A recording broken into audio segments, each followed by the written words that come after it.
여러분 진정한 복이 무엇으로 여러분 알고 있습니까? 편안하게 그냥 무엇이 복권처럼 오는 것이 복으로 합니까? 복권 당첨된 사람이 복이 되든가요? 하나님은 그렇지 않습니다. 하나님이 진정으로 사랑하는 사람은 연단의 연단을 거쳐서 하나님의 주권을 인정하는 단계, 모든 은혜로운다는 단계를 알고 난 다음에 주시는 것입니다. 하나님이 쓰시는 종들이다 그래요. 여러분들이 신앙생활을 오래 하거나 신앙 안에서 연륜이 깊어가면은 연단이 복이었구나. 그전에 내가 하나님께 징계받은 것이 바로 복이었구나. 징계가 없었다면 지금 어떻게 됐을까? 징계 없이 모두 주어진 것은 복이 아닙니다. 다니엘서 4장에 보면 이 말씀이 나옵니다. 느부갓네살 왕에 대해서 바벨론 제국의 느부갓네살 왕은 위대한 지배자였습니다. 하지만 그는 자신이 갖게 된 부와 권력에 대해 하나님께 감사하는 마음은 없고 오히려 교만한 생각으로 자신의 영광을 나타냈습니다. 그 결과 느부갓네살은 어느 날 자신의 왕궁에서 쫓겨났습니다. 그는 자신이 갖고 있던 모든 것을 다 잃었습니다. 그는 짐승처럼 머리를 길게 기른 채 풀을 뜯어먹고 살았습니다. 사실상 느부갓네살은 복받은 것입니다. 하나님의 징계니까. 징계 좋아하는 사람 없죠? 7년이 지난 후에 마침내 그는 자신의 잘못을 깨닫고 하나님께 감사 기도를 드렸습니다. 내가 교만했구나. 모든 것이 내 능력이나 내 스펙이 아니로구나. 그러자 그는 다시 이전의 권력과 부를 찾게 되었습니다. 느부갓네살은 자신이 가진 모든 것이 하나님께로부터 왔다는 사실을 아주 어렵게 배운 것입니다. 여러분요, 고난이 없이는 하나님께로 왔다는 것을 이렇게 쉽게 배우지 못합니다.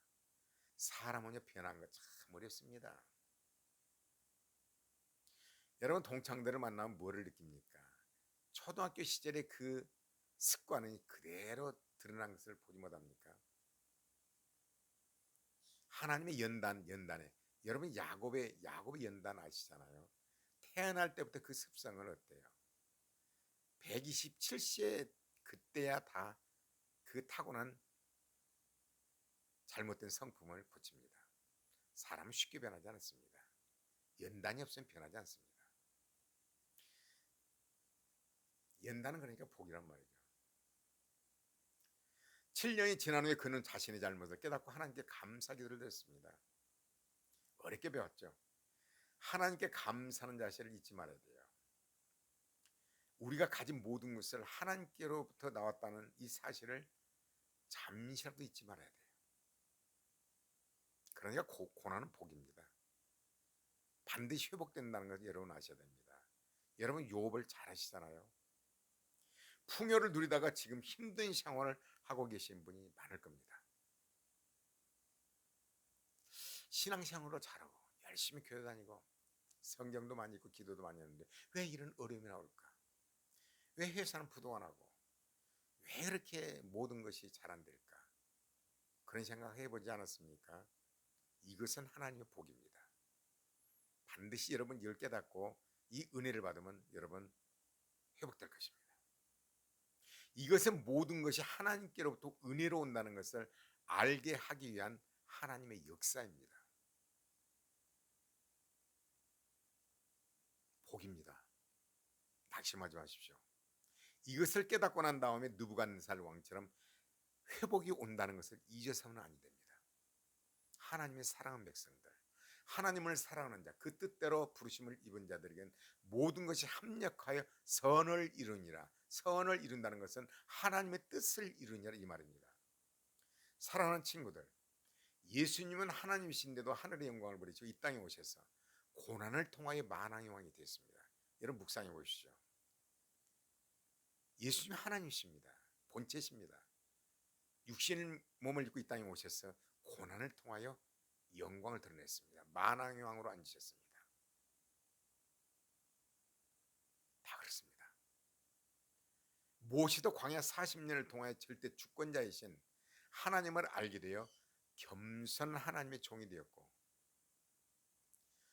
참 모세를 이렇게 연구해 보면요, 얼마나 스펙이 화려합니까? 애굽의 왕자로서 학문과 무술에 능통한 자가 돼요. 자랑을 만들잖아요. 모세가 자랑한 거 봤습니까? 1절 얘기 안 합니다. 오직 하나님께서 가라면 가고 사람은 쓰고, 말씀이 가라면 가고 사람은 쓰는 사람이었습니다. 광야 생활을 통하여 양을 치는데 그게 하나님의 연단이었습니다.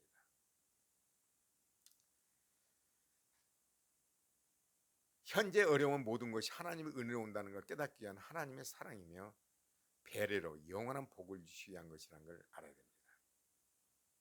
여러분, 고난당한 사람들 있잖아요. 생각 깊이 해보시기 바랍니다. 하나님이 진실로 사랑하는 사람은 사울왕처럼 고난이 없이 주시는 것이 아닙니다. 사울왕은 고난이 없이 주었잖아요. 결과가 어떻게 되던가요? 마지막이 저주로 끝나잖아요.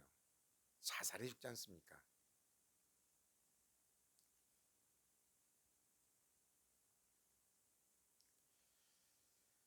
모든 것이 은혜로 온다는 것을 뼈저리게 알기 위한 다음에 원하는 것을 주십니다. 그러므로 생각할 때 현재 고난은 장차 나타난 영광과 좋게 비교할 수 없다. 연단 없이 주어지는 건 절대 복이 아닙니다. 여러분, 그냥 연단 없이 고생 없이 복 받고 싶잖아요. 복권에 당첨되면 어떤가요?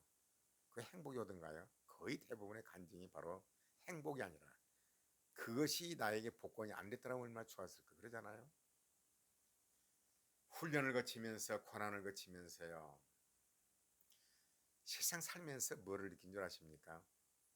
많이 번다고 자랑하지 마십시오. 많이 번다고 주는 게 아니라 자기가 번 만큼의 요셉처럼 4분의 1은 저축하고 근검 전략하면서 주어진 것에 감사하면서 쓸데없는 낭비를 줄이고 많이 번다고 자랑할 것이 아니라 있는 것을 족하게 하고 자족하면서 이것이 행복이더라고요. 그러므로 그런 사람은 노후에 아주 여유로운 삶을 살게 될 것입니다. 있는 바를 좋게 여기니까. 고난을 통하여 모든 것이 하나님의 은혜로 온다는 걸 깨닫고 난 다음에 주어지는 것이 진정한 복이에요. 고난을 통하여 모든 것이 하나님께서 은혜로 주어진다는 것을 깊이 깨닫고 난 다음에 주어지는 모든 것이 복이 되는 것입니다.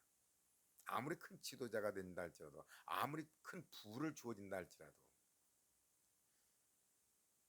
이 모든 것이 복이 되는 것입니다. 이것이 내게서 온 것이 아니라고 하기 때문에 요셉이 뭐라고 그래요? 여호와께 있지 않냐니까.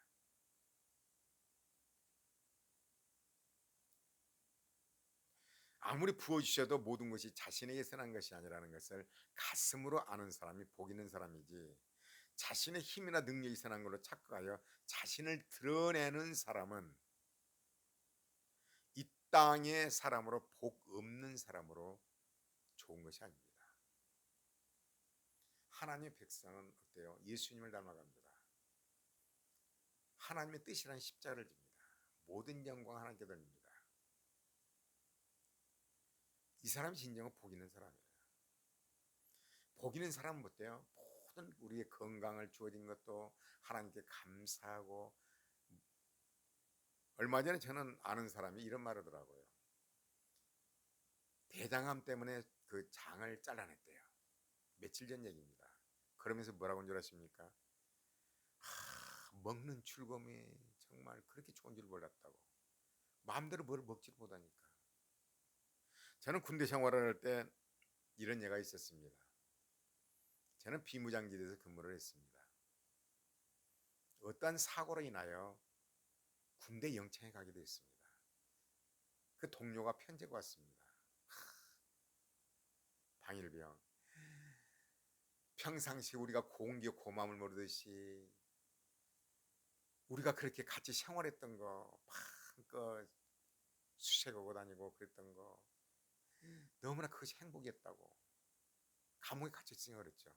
우리가 평상시에 공기 고마움을 모르잖아요. 우리가 건강하다는 거, 먹고 소화시킬 수 있다는 거, 우리는 감사거리입니다. 감사거릴 자는 끝이 없습니다. 모든 것이 하나님께로 온다는 것을 알게 된 사람은 감사거리를 찾습니다. 그러나 고난이 없이 주어지는 사람은요, 내 능력, 내 스펙, 내 힘이라고 해요. 아무리 큰 지도자가 됐다 할지라도, 대통령이 되었다 할지라도, 아무리 큰 목회를 하실지라도 겸손하게 모든 것이 하나님께로부터 왔다는 것을 아신 분은 복 있는 사람인 것입니다. 그는 그냥 주어지는 것이 아닙니다. 생찬에서 주어지는 것이 아닙니다. 연단을 거쳐서 주어지는 것이 복입니다. 그 연단은 바로 우리의 진정한 복입니다. 어려움에 처해져 있는 사람이 있습니까? 하나님의 큰 은혜가 임한 사람이요 복 있는 사람임을 여러분 아셔야 될 것입니다. 고맙습니다.